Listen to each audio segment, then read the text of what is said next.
जय श्री कृष्ण दोस्तों। आज मैं एक वीडियो डाल रहा हूँ जो कि केवल मंगल ग्रह के बारे में है दोस्तों। क्या कि समाज में और दुनिया में मंगल ग्रह के बारे में बहुत सारी भ्रांतियाँ और भ्रम फैले हुए होते हैं। उसका कारण ये है कि हर रोज़ की जो 12 कुंडलियाँ बनती है एक दिन में 24 घंटे में, उसमें से 5 कुंडलियाँ मंगल की बनती है दोस्तों। यदि मान लीजिए एक बच्चा 12 बच्चे एक दिन में जन्म लेते हैं तो उसमें से 5 बच्चे कम से कम मांगलिक कुंडली उनकी बनती है।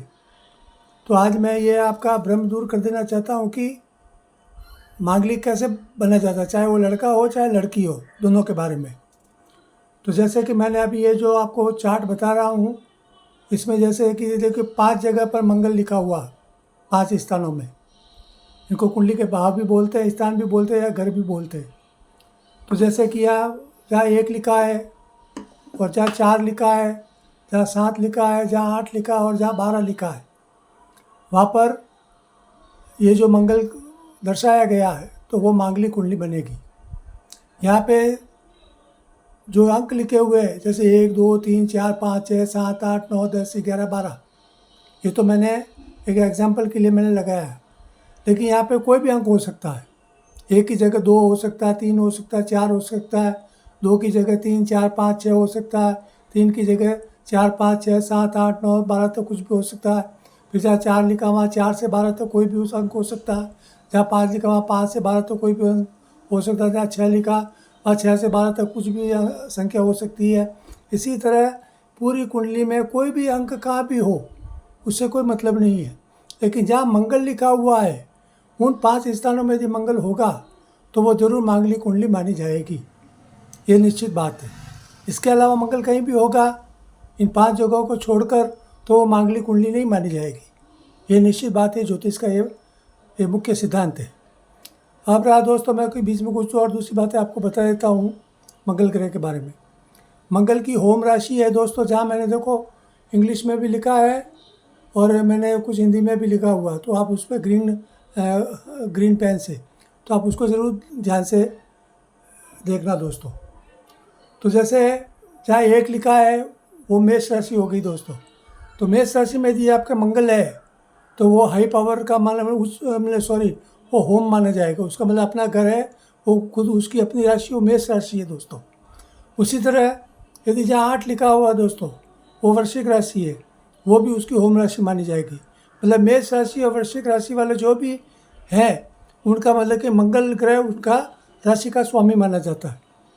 अब रहा दोस्तों कि जैसे कि 4 लिखा हुआ है, 4 में मंगल के लिए लिखा गया है नीच लिखा गया, मतलब वो डाउन लिखा गया। यदि यहाँ पर मंगल है जहाँ 4 लिखा, कोई भी कुंडली हो 4 कहीं भी लिखा होगा, यदि वहाँ मंगल है तो वो नीच का माना जाएगा, मतलब उसकी डाउन कंडीशन मानी जाएगी, वो थोड़ा कमज़ोर माना जाता है। उसी तरह जहाँ 10 लिखा हुआ है वो उच्च का माना जाता है। उच्च मतलब हाई पावर का माना जाता है, वहाँ उसकी ताकत थोड़ी और बढ़ जाती है दोस्तों। तो जहाँ भी आपकी कुंडली में कहीं भी लिखा हो 10, तो वो यदि वहाँ पर मंगल है तो वो उच्च का माना जाएगा दोस्तों। तो ये रही दोस्तों इसकी अच्छी बुरी कंडीशन का वो विवरण। अब रहा दोस्तों कि मंगल मान लो जी जहाँ 9 लिखा हुआ है, ये इसको भाग्य स्थान माना जाता है दोस्तों, ये वाला। तो यहाँ जो भाग्य स्थान है सभी का, यहाँ 9 की जगह कोई भी अंक हो सकता है। लेकिन यहाँ यदि 8 लिखा है या 1 लिखा हुआ है तो वो उसकी मंगल की राशि मानी जाएगी दोस्तों। मतलब मेष राशि और वृश्चिक राशि, यहाँ दोनों में से कोई भी एक राशि होगी तो वो उसका भाग्यश बन जाएगा, मतलब उसका लकी प्लेनेट बन जाएगा, वो उसका भाग्य का स्वामी बन जाएगा। तो ऐसे में यदि वहाँ 1 और 8 लिखा है तो ऐसे लोगों का 28 और 32 वर्ष की उम्र में उनका भाग्योदय निश्चित रूप से होता है दोस्तों। और ऐसे लोगों का भाग्योदय किस चीज़ में होता है, जैसे भूमि भवन है, प्रॉपर्टी का बिजनेस है, ज़मींदारी है, या पॉलिटिक्स में भी है, या जो सेना है, पुलिस अधिकारी है, उच्च अधिकारी है, सरकारी नौकरियों में उच्च पद है, वो मंगल जरूर ऐसे लोगों को प्रदान करता है दोस्तों। ये रही दोस्तों बात। अब रहा दोस्तों, मान लीजिए इसकी विषोत्री दशा के बारे में। विषोत्री दशा इसकी 7 वर्ष की होती है। यदि आपकी कुंडली में यदि वो भाग्यश है, उच्च का है या अच्छी कंडीशन में बैठा हुआ है, तो जब भी उसकी विषुवत दशा आएगी 7 वर्ष की, वो आपको अच्छा लाभ देकर जाएगा। और यदि आपकी कुंडली में मंगल अच्छा कंडीशन में नहीं है, तो वो आपके उसकी विषुवत दशा में कुछ तकलीफ़ें आपको ज़रूर मिलेगी दोस्तों। तो ये रहा इसकी चीज़।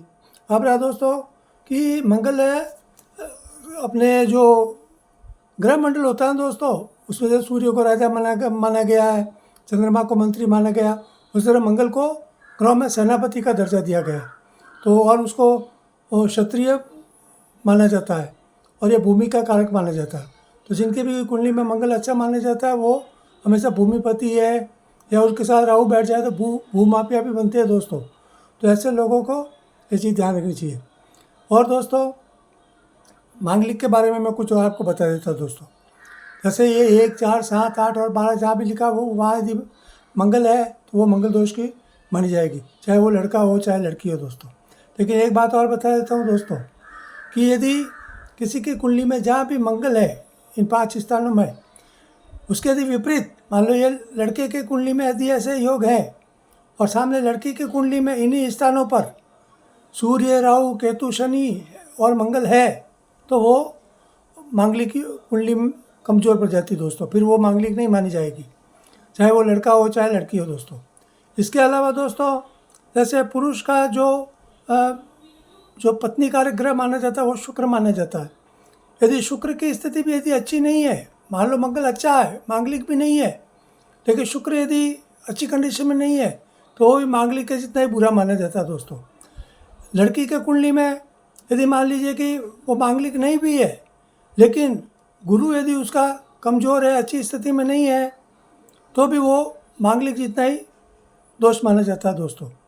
और जैसे ये सप्तम भाव का जो स्वामी होता है दोस्तों, ये पति पत्नी का स्थान माना जाता है। ये जो भाव या 7 लिखा ये भाव, तो यहाँ पति और पत्नी के संबंधों में या शादी ब्याह के बारे में कोई भी जानकारी लेनी है तो इसी स्थान से ली जाती है। यहाँ कौन सा ग्रह बैठा है, कौन सी राशि है, उस आधार पर ही वो सब निश्चित किया जाता है।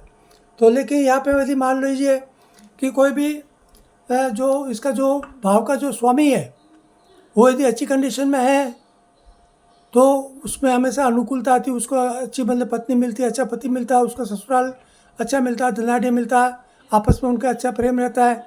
और यदि यहाँ वो सप्तम राशि का भाव स्वामी या सप्तमेश यदि दूषित अवस्था में है दोस्तों, तो फिर वो उनके जीवन में मन मुटाव है, अच्छी जगह शादी नहीं होना है, जीवन भर कलह रहना है, ऐसे भी दोष बनते हैं दोस्तों। तो ये मैं आज मंगल के बारे में आपको कुछ ये चीज़ें आपको बता रहा हूँ दोस्तों। यदि आप की जिज्ञासा में यदि किसी चीज़ और कोई बाकी रह गई हो, कोई भ्रम है, तो आप मेरे व्हाट्सएप चैनल पर आकर आप अपनी कोई भी जिज्ञासा के बारे में मुझे लिख सकते हैं। तो आपका जो भी भ्रम होगा वो दूर करने की कोशिश की जाएगी दोस्तों। तो आज के लिए केवल इतना ही मैं बताना चाहता हूँ, और मैं आगे के बारे में और मंगल के बारे में और भी मैं कुछ एपिसोड सीरियल डालने वाला हूँ, तो आप उसके बारे में ज़रूर जानकारी लेंगे तो आपके बहुत काम आएगी दोस्तों। आज के लिए केवल इतना ही। धन्यवाद। जय श्री कृष्ण, जय श्री राम।